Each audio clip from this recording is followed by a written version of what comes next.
na hora que o bebê nasce, a gente tem que ter uma temperatura do ambiente da sala de parto adequada, né? E aí esse ganho de peso, essa evolução do recém-nascido, ele tem que estar ganhando em uma média de 20 a 30 gramas por dia no primeiro trimestre. E aí o que eu falei, né? A questão do peso, da altura, como aumentam, né? Nos primeiros 6 meses, o bebê dobra o seu peso de nascimento e ele acaba triplicando o seu peso aos 12 meses.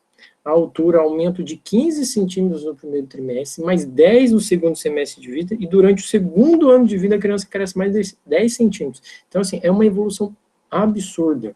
É um ganho muito rápido do desenvolvimento da criança. Tá? Bom, vamos falar aqui topograficamente algumas alterações que acontecem com o bebê, que são essas alterações anatômicas, fisiológicas, mas que pro bebê é normal, tá? Então, começando aqui de baixo, falando ali do cabelinho, tá vendo? Às vezes nasce um bebê bem cabeludo, o bebê, esse cabelo, bebê, ele vai cair, e isso é normal. Ocorre uma troca de cabelo, troca dos pelos do bebê, que a gente chama de lanugem. Então, às vezes, o bebê nasce bem peludinho, isso é normal. Não precisa passar nada, fazer nada, isso aí o cabelo vai nascendo normalmente, tá? Às vezes o bebê nasce bem cabeludo, fica careca, para depois acabar nascendo cabelo novamente. A pele do bebê, ali do lado esquerdo embaixo, o bebê com a boquinha aberta, não sei se vocês conseguem reparar, mas na barriguinha do bebê ocorre uma descamação da pele. Essa descamação é também normal e acontece pela troca de pele do bebê. É uma pele extremamente sensível, mais fina do que o normal, então o bebê todo é imaturo. Essa troca de pele também é normal, não precisa fazer nada, passar nada, vai voltando a pele com o tempo. Eu gosto de brincar sempre com os pais falando que o bebê é igual uma cobrinha, vai trocando de pele para crescer, né? Essa descamação ocorre principalmente no tórax, nas mãozinhas e nas perninhas. Aqui subindo na parte, aqui, cadê certo? Aqui. Esse bebezinho, vocês conseguem ver algumas manchinhas, umas bolinhas vermelhinhas no rosto, né?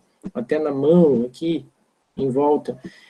O pessoal aí, né, vulgarmente fica falando que é brotoeja, que é alergia do calor, que é alergia do beijo, que é alergia da barba do pai, que é alergia da roupa, que é alergia da vida, que é alergia do mundo. Gente, é um recém-nascido, né? Até 28 dias de vida, né? O mais comum é nessa primeira semana de vida, essas bolinhas vermelhinhas aparecerem. O que são essas bolinhas? São as glândulas sudoríparas do bebê reagindo com o ambiente. Também é normal, não precisa fazer nada, passar nada, vai sumir sozinho com o tempo. Se você vê isso aí e se assusta, e acha que é uma dermatite e que vai passar um corticoide, vai passar não sei o que, passa... Gente, não precisa fazer nada, isso no recém-nascido é normal. Vamos ver aqui nessa daqui, da superior direito, essas bolinhas amarelinhas, principalmente no nariz, no rosto do bebê. São as glândulas sebáceas do bebê aprendendo a fazer selinho.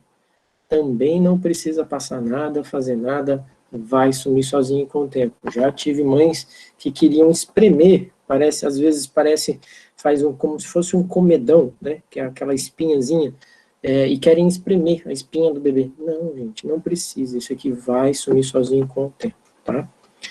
Termos técnicos, isso aqui a gente chama de miliária. Termos técnicos, a gente chama isso aqui de eritema tóxico, quando aparece bastante, tá? Olhos do bebê, algumas coisas em relação aos olhos do bebê. Esse estrabismo convergente no recém-nascido e comum até os 4 meses também é normal. A gente sempre fala que o bebê ele não enxerga com nitidez os pais.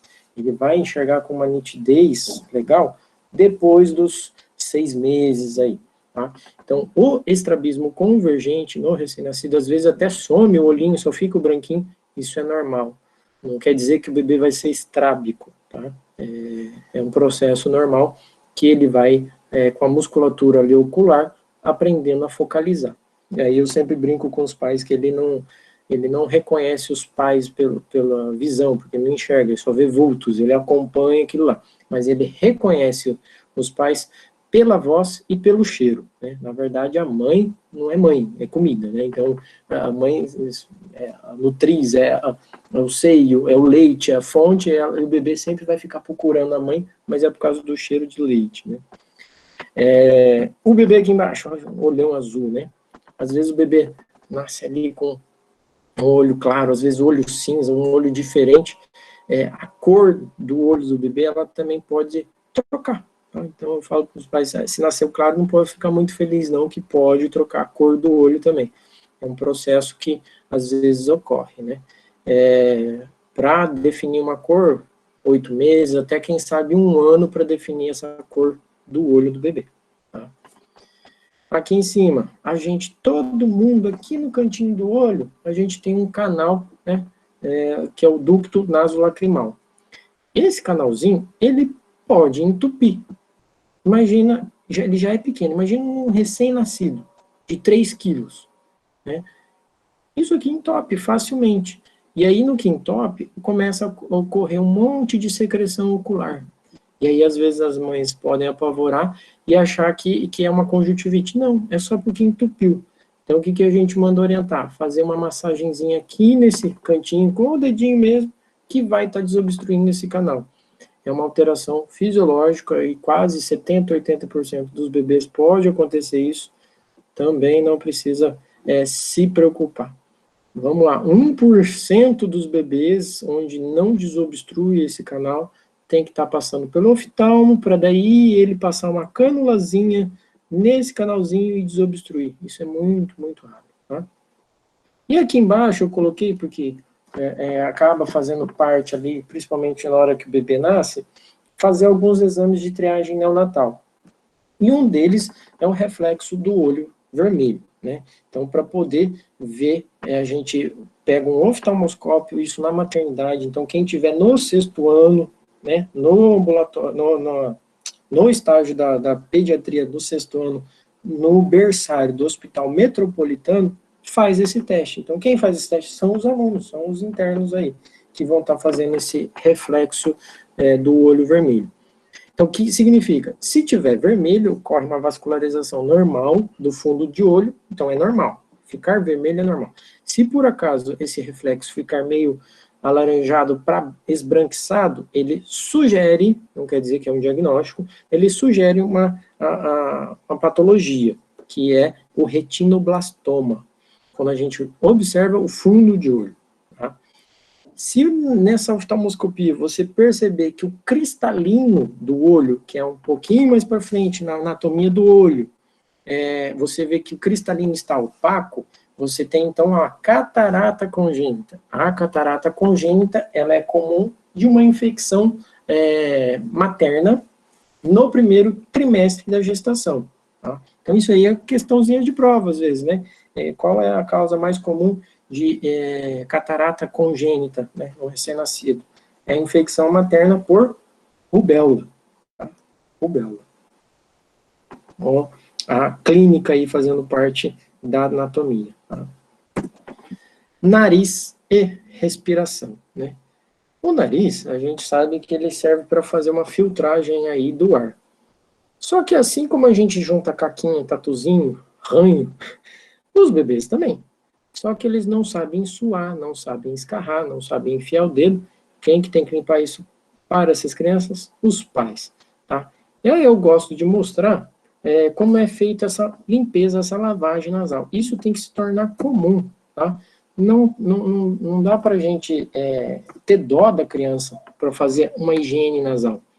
Isabelle, confere para mim se o vídeo vai tocar. Tá bom. Tá dando sim para ver. Beleza.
Beleza. Nesse videozinho, que né, a gente faz essa higiene nasal, pode ser feita desde o recém-nascido, tá? A quantidade de soro aí acaba variando, né? Então, o bebezinho recém-nascido, eu gosto de usar um pouco menos, meio ml, 1 ml, 3 ml, pode ir até 5 ml, até 10 ml aí, né? Então, é importante estar lavando. Por quê? Porque fica essa secreção, vocês acabaram de ver. Nesse vídeo, ela acaba usando um sugador. Eu, particularmente, não sou muito fã do sugador. Porque se dependendo da onde o bocal do sugador pegar, ele pode fazer uma lesão ali da parede, da mucosa do nariz. Tá? Uma outra coisa que eu só queria falar da respiração é que a respiração do recém-nascido, ela é diferente. Tá? A respiração do recém-nascido, ela, difícil aqui, mas vamos tentar fazer aqui. Ela é uma respiração curta, longa e faz uma pausa, uma pequena apneia de até 30 segundos. Então é aquela padrão assim, o bebê respira, aí fica 30, 40 segundos sem respirar, daqui a pouco ele... Bebê respirando assim é normal. Adulto respirando assim, provavelmente está morrendo de Covid, né? Que é aquela respiração de Shane Strokes. No bebê, essa respiração irregular é normal nesse padrão. Tá? Indo para a boca, tá? Na boca, a gente tem algumas coisinhas diferentes, bem comuns. São os cistos palatinos, tá? Então, a gente tem dois tipos de alteraçõezinhas. São as pérolas de Epstein, bem comuns no céu da boca. São bolinhas esbranquiçadas aqui no céu da boca, tá? Isso aqui também não precisa fazer nada, passar nada, vai acabar sumindo sozinho com o tempo. E existem os nódulos de Bol, que são na gengiva, tá? Ficam aqui, assim, mais ou menos. Então, essas bolinhas branquinhas. Às vezes os pais vêm com a queixa de realmente, tem dente nascendo, tem uma mancha branca. Não, às vezes é só o nódulo de Bol, tá? Que são esses restos epiteliais de glândulas salivares menores. O dente, no recém-nascido, pode acontecer. Eu já vi bebê recém-nascido nascer com dente, como nascer o dente depois de 1 ano. Então, é bem variável. A média da decídua, que é a descida dos dentes, é 6 meses. Mas já quer ver um recém-nascido com dente? Olha lá. 2 ainda, tá? Aqui.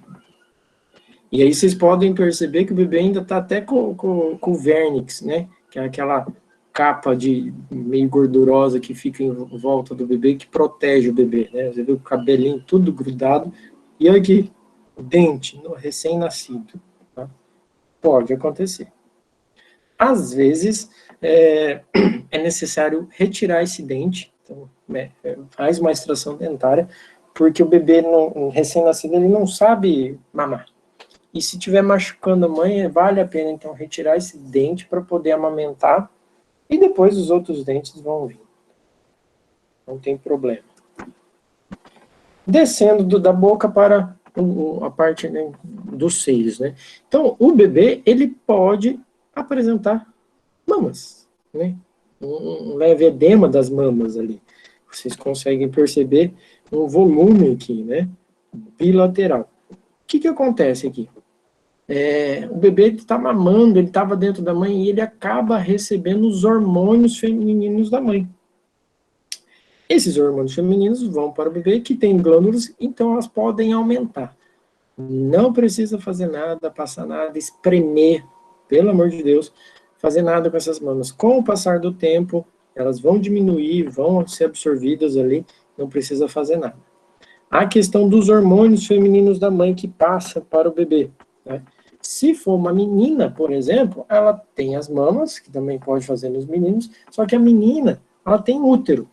Então pode acontecer também uma descamação do endométrio, do útero de um recém-nascido menina.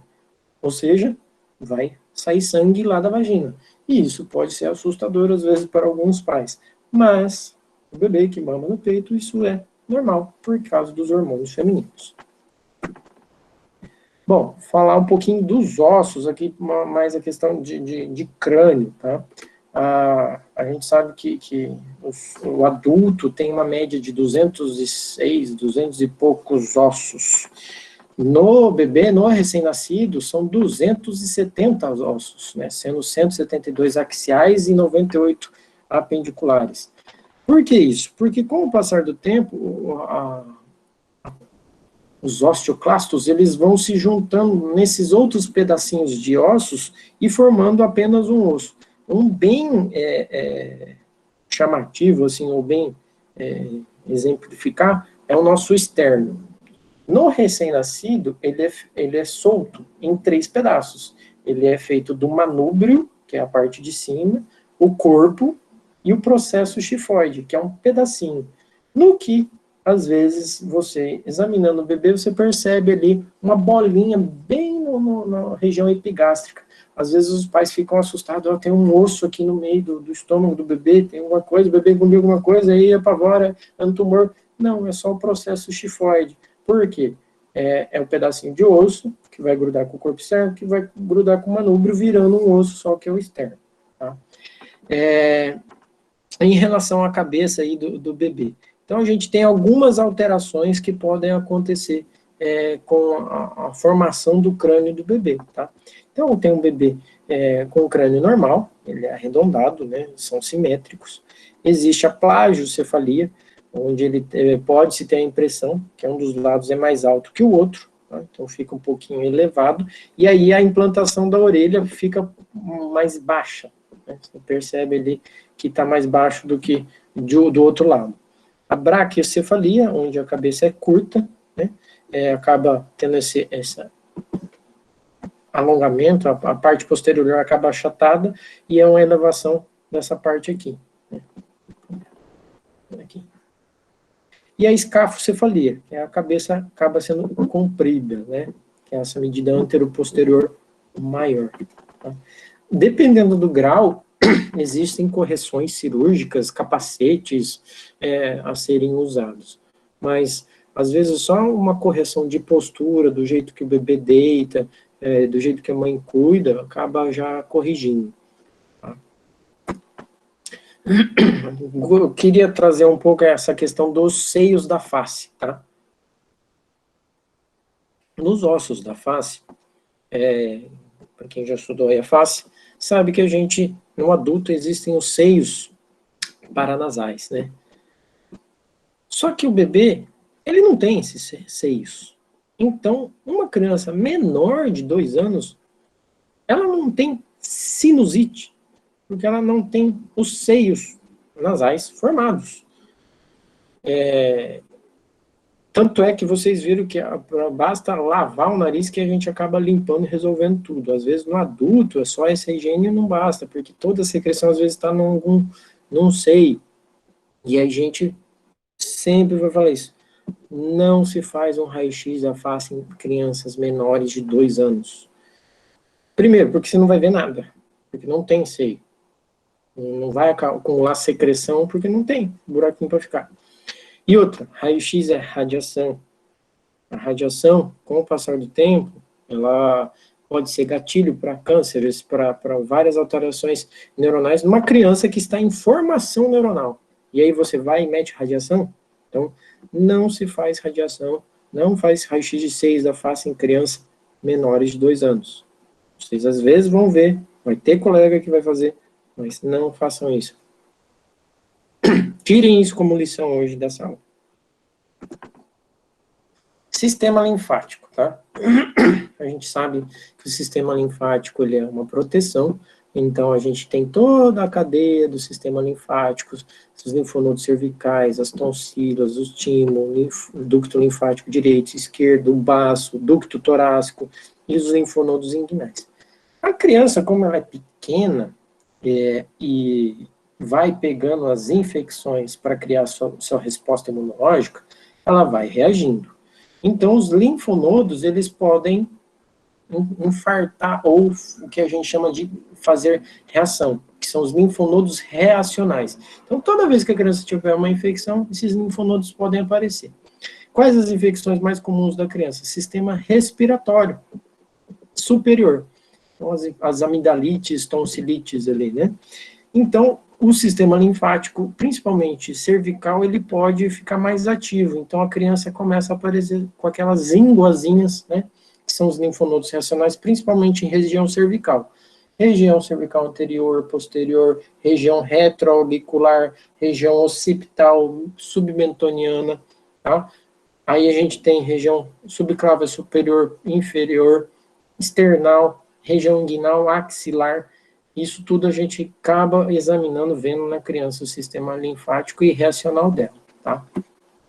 Além de, né, às vezes pesquisar aí alguma coisa neoplásica. E aí eu gosto de trazer essa questãozinha, isso aqui às vezes é questãozinho de prova, tá? Então, assinale a alternativa correta, né? Vocês estão vendo aqui o raio-x de uma criança de 5 meses, tá? Que ela estava com uma tosse leve, febrícula, nem chegava a ser febre, e aí achei ela um pouquinho cansada, e resolvi fazer um raio-x de tórax, né? E aí vem esse negócio. Aqui, ó. Aqui. Um negócio grande. E aí é uma questão. A alternativa A é uma pneumonia? É uma leucemia linfóide aguda? Que é o câncer mais comum das crianças? É um linfoma do sistema linfático? É um timoma? O timo fica aqui nessa região, então está fazendo uma neoplasia de timo. É um TEP, né, um tromboembolismo pulmonar. É um corpo estranho. A criança acaba engolindo o corpo estranho, e aí vai para o pulmão, principalmente para o lado superior direito. Será que é um corpo estranho? Será que é um quilotórax, que é do sistema linfático também, onde ele vai ser secreção linfática para a região do tórax? É a aorta? É o timo? Ou é Jesus? Aí tem gente que acaba vendo imagem religiosa em algumas imagens, em algumas radiografias aí. Primeiro, não é pneumonia, porque ela não era uma clínica típica de pneumonia, ela não tinha uma frequência cardíaca elevada, era um quadro viral. Leucemia linfóide aguda, a gente tem que ter mais características, uma criança com febre recorrente, infecções recorrentes, manchas pelo corpo, né, manchas roxeadas, infecção, perda de peso, assim como a leucemia, o linfoma, o timoma acabam apresentando isso.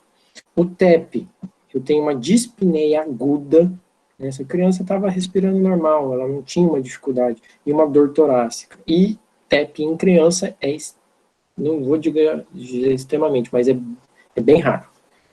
O corpo estranho ele tem uma característica de raio-x diferente. Vocês acabam vendo esse triângulozinho para cá, né? Um triângulo aqui.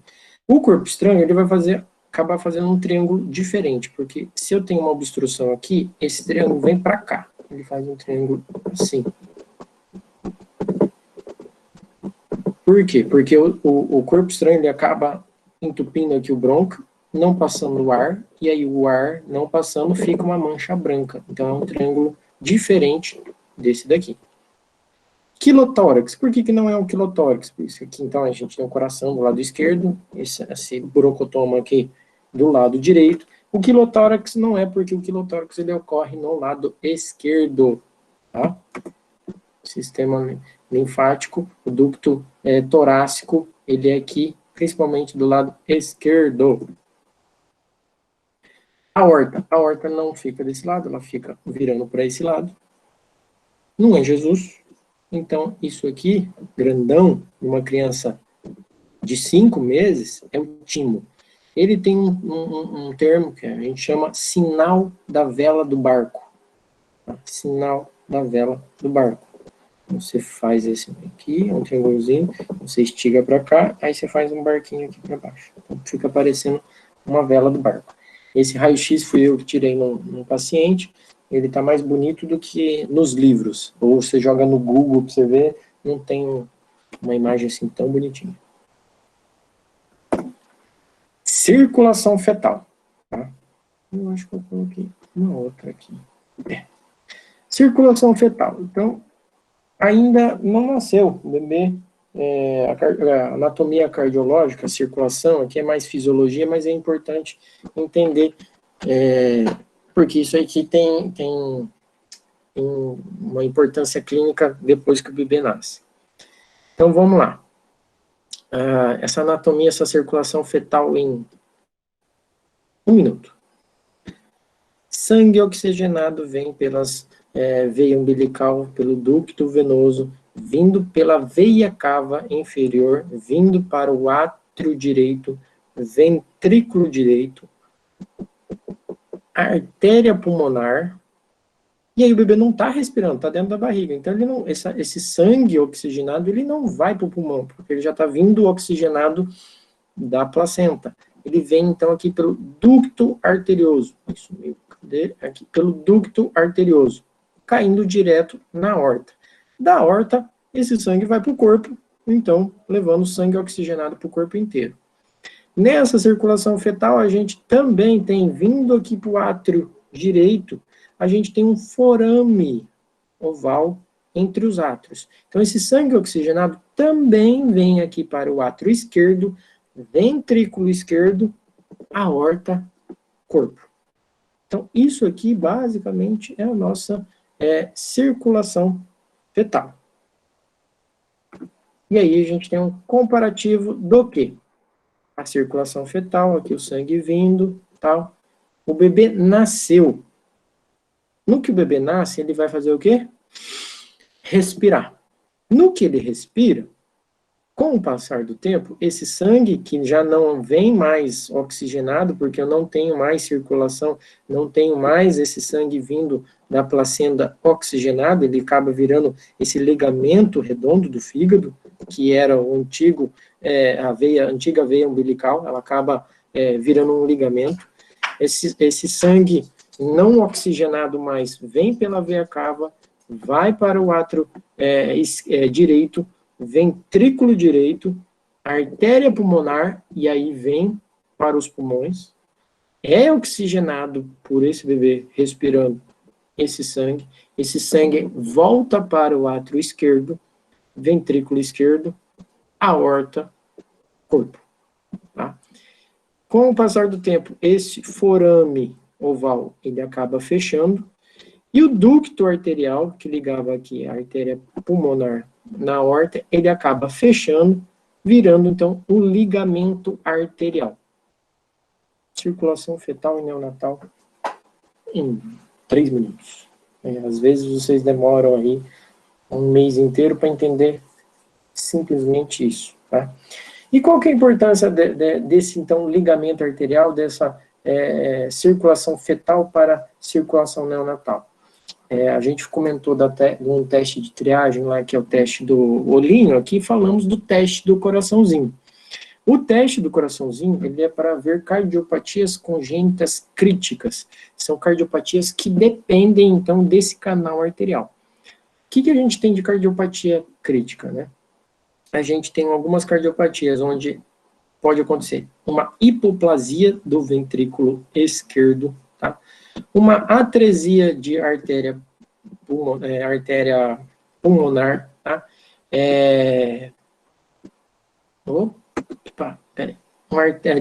Atresia de artéria pulmonar, uma hipoplasia de ventrículo esquerdo, tá? É uma transposição dos grandes vasos, são algumas cardiopatias congênitas que podem acontecer. E no teste do coraçãozinho, que é para ver a oximetria de pulso, você consegue detectar alterações da circulação. O teste do coraçãozinho, resumidamente, é o quê? A gente fazer uma oximetria de pulso de membro superior direito, porque eu quero ver o sangue oxigenado do lado direito, pré-ducto, sangue oxigenado pré-ducto, e aí uma oximetria de pulso de membro inferior, qualquer um dos dois, que é uma oxigenação pós-ductal. Esse comparativo, a oximetria tem que ser acima de 95, e a diferença de saturação de membro superior direito com membro inferior não pode ser maior ou igual a 3%, tá? Se tiver isso, aí a gente repete, chama o cardiologista, e aí faria um ecocardio para poder ver se tem essa alteração. Esse teste do coraçãozinho a gente faz na maternidade, ele é obrigatório desde 2014, tá? Ele é feito ali depois das 24 horas de vida e tem que ser feito antes do bebê ir para casa.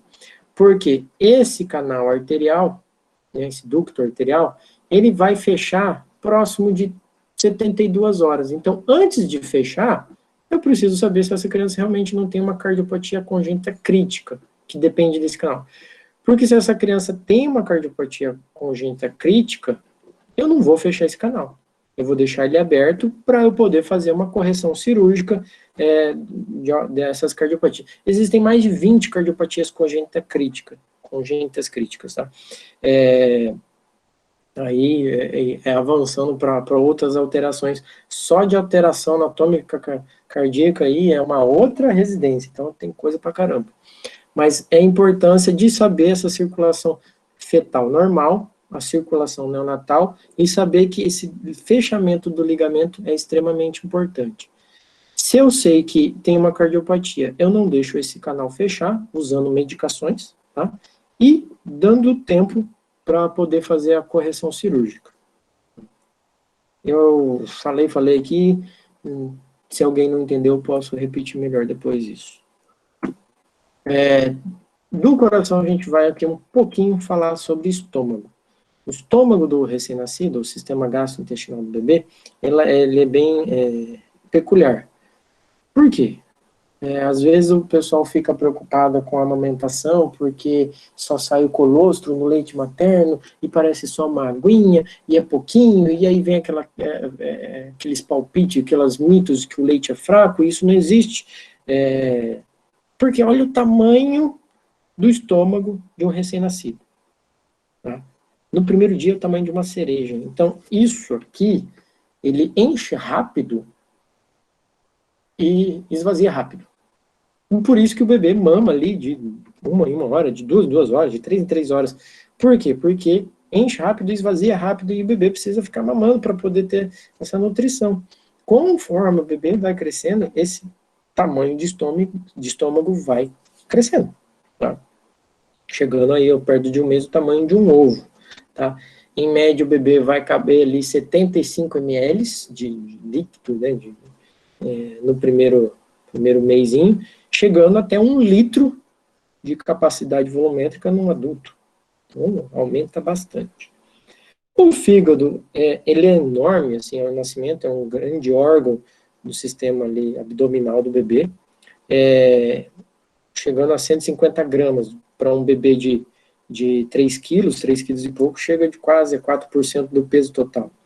No primeiro ano, esse peso duplica, no segundo, triplica, chegando a ocupar 2/3 da cavidade abdominal. Então, na hora de um exame físico de um recém-nascido, você pode sentir as bordas do fígado. E isso no recém-nascido, na criança pequena, é normal. Por volta de 2 centímetros do rebordo costal direito, você pode sentir as bordas do fígado.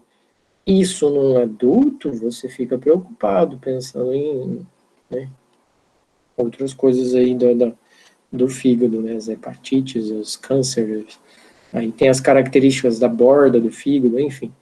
No bebê, sentir o fígado é normal. Descendo um pouquinho, a gente tem ali região umbilical, depois que o bebê nasce, depois que o coto umbilical cai, a gente pode observar o que a gente chama de hérnia umbilical. A hérnia umbilical, no recém-nascido, ela também pode ser normal, dependendo do tamanho do buraco, né, dali do canal do ósseo. Se for por menor do que 2 centímetros, não há necessidade de correção cirúrgica. Vamos lá, 98% das hérnias umbilicais não tem problema, não tem problema funcional. Esse umbigo, ele vai acabar fechando, essa hérnia vai acabar fechando. Porque a gente tem a musculatura reto-abdominal, ela no recém-nascido, ela é frouxinha, ela não é firmezinha, né? Com o passar do tempo, essa musculatura ela vai ficando mais firme, então acaba se fechando essa hérnia. Então a gente sempre gosta de orientar para não pôr moeda, não pôr faixa, não pôr micropore nesse umbigo, porque vai fechar. É normal, com o tempo fecha. Quando a gente tem uma hérnia umbilical muito grande, onde tem um nome vulgar que chama de tromba de elefante, porque é muito grande, aí se faz uma cirurgia estética, porque fica um excesso de pele, não tem problema funcional algum. Diferente de uma hérnia inguinal, a hérnia umbilical, ela dificilmente vai estrangular. A hérnia inguinal, íngno-escrotal, ela é perigosa, ela é cirúrgica. Genitália, feminina e masculina, né? Então, a genitália feminina, ela tem a sua peculiaridade, ela é pequena, mas a gente tem que se atentar a uma coisa que, aqui a gente tem um aspecto normal, tá? Os pequenos lábios, e aqui, desse lado, a gente tem a pelezinha grudado. Isso aqui a gente chama de sinéquia, tá? Sinéquia vaginal.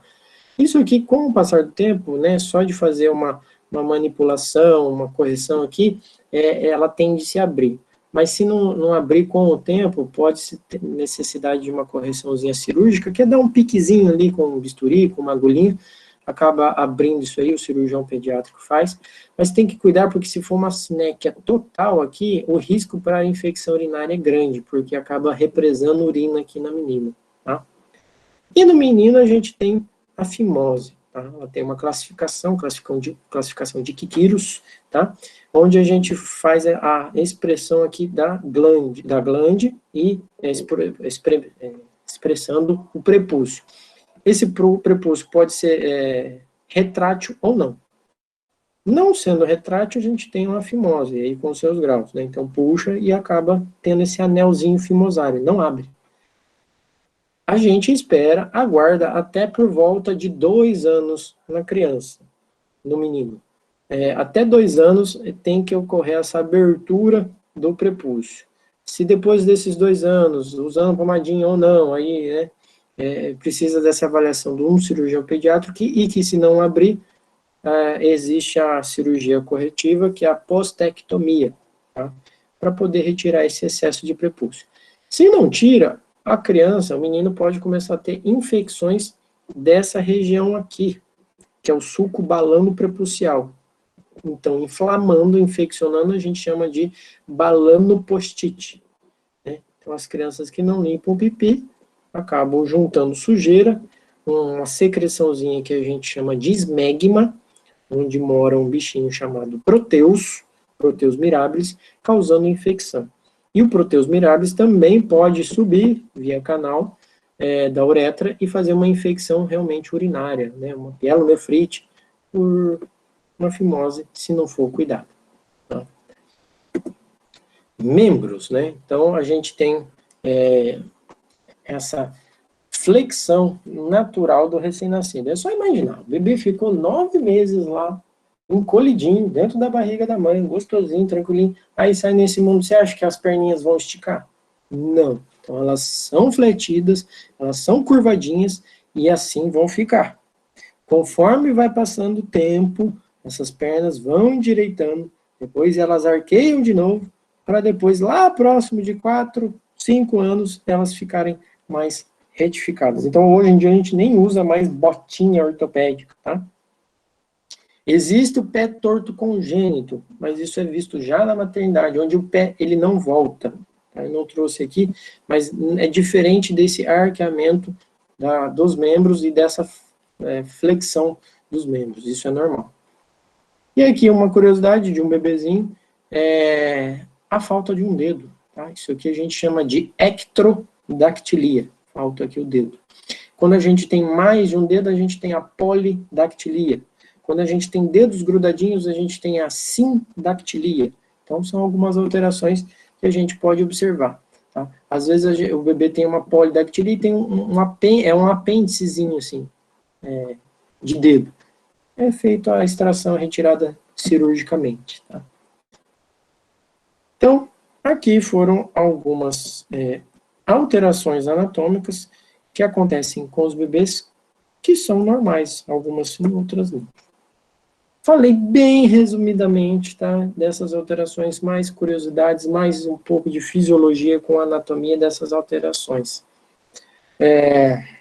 Vamos abrir.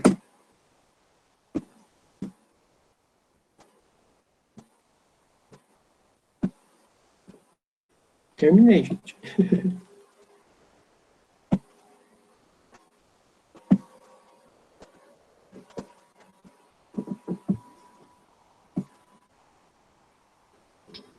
Oi, gente, alguém tem uma dúvida?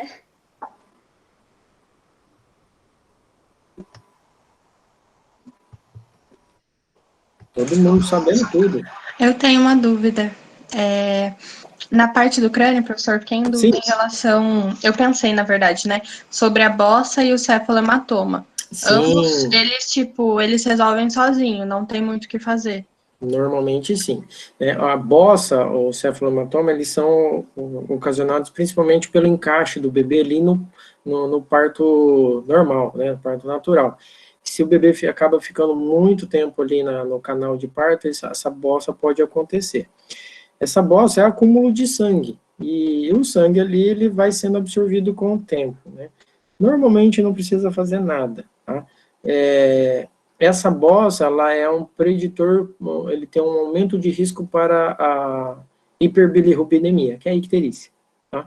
Então, a bossa, ela pode acontecer ali no recém-nascido, mas é normal, com o passar dos dias, ela se desfaz, tá? Tá, obrigada, professor. Eu tenho uma também que, em relação ao pé torto congênito, é cirúrgico daí? Dependendo do grau, ele precisa ser cirúrgico, tá? Porque aí tem que se analisar a questão do tendão. Às vezes ele tem que ser solto um tendão ali para voltar o pezinho para a posição original, né? Então, depende muito do grau. Quem acaba avaliando bem isso são os ortopedistas pediátricos, né? Mas na avaliação, é que eu não trouxe aqui, mas você vê o pezinho do bebê assim, ele fica torto, é normal. Só que no bebê que não é pé torto congênito, você faz assim e o pezinho vira. Então, ele não é um pé torto congênito. O pé torto congênito, ele fica assim e você não consegue virar, por causa desse tendão normalmente travando. Então, é o que a gente fala pé torto congênito. Ah, entendi. Professor, Diga. eu tenho uma pergunta. Quando o bebê passa pelo canal, né? A questão da respiração, ele já respira, por exemplo, como acontece a questão do pulmão, O bebê, ele ali, depois das 24 semanas de gestação, ele começa a produzir uma substância que é o surfactante. Tá? Esse surfactante é como se fosse uma enzima, alguma coisinha assim, que é produzida ali nos alvéolos, onde ele abre esse pulmão. Então, ele já é produzido desde o comecinho. No que o bebê nasce, esse alvéolo que está cheio de líquido, né, cheio de líquido amniótico, de líquido, ele vai, como um reflexo, puxar esse ar, e aí o surfactante libera, é como se fosse um óleozinho, libera espaço para fazer a troca gasosa com o sangue, né, que está passando por ali. E aí o bebê respira, tá? Então a saturação, por exemplo, de um bebê recém-nascido, ela não é 99, 100% igual ao da gente. Ele acaba saturando 80, 85% nos primeiros 5 minutos de vida. E aí vai se passando, ele vai liberando alvéolos e vai respirando. Por exemplo, um bebê prematuro, ele não tem tanto surfactante. E aí, então, ele fica com um líquido no pulmão, que é o que a gente chama síndrome da membrana hialina. É uma quantidade de água que fica no pulmão, principalmente do prematuro, e dependendo do grau, a gente precisa entubar e tem que estar colocando esse produto, que é um surfactante, existe o sintético, para o bebê respirar melhor. Tá? Então, acho que era isso que você queria saber. O negócio é ver, gente. Quando vocês estiverem lá no berçário, vocês veem o bebê nascendo e chorando, é a parte mais massa, assim. na pediatria, a vida ali surgindo. E se não chora de começo, assim? Então, ele está sendo nutrido pelo cordão umbilical, então o oxigênio está vindo ali. Então, a gente tem que ter muita calma e fazer uma avaliação, que daí é uma outra aula sobre reanimação neonatal. Que daí a gente vê se o bebê está no tempo ou não, se o bebê está meconiado ou não, que fez cocô dentro da barriga ou não, se ele tem tônus ou não, a cor do bebê. Então, são vários outros critérios, é uma outra aula aí, tá? Fica aí a dica.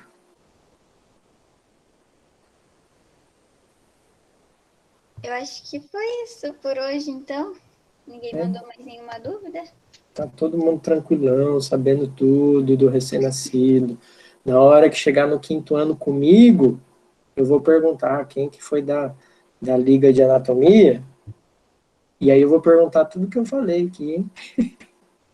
Vocês vão passar tudo. Ó, tem o pessoal que é da Liga que já passou comigo, é prova. Eu pergunto mesmo. Então, quem não prestou atenção, assista a aula que está vendo, tá gravada aí, depois eu vou perguntar, hein? E é comigo mesmo. Mas muito obrigada, então, mais uma vez, pela aula. Foi muito legal, eu amei. Que bom. Ela não foi uma aula, uma aula maçante, anatômica, né? É uma aula mais expositiva e trazendo algumas alteraçõezinhas só. Tem muito mais coisa, tá, gente? Senão a gente ia ficar aqui o ano inteiro. Então, o basicão, acho que tá valendo. Sim, foi ótimo, assim. Muito obrigada. Boa noite. Até Boa mais. noite. Tchau, gente. Boa Tchau, noite. tchau.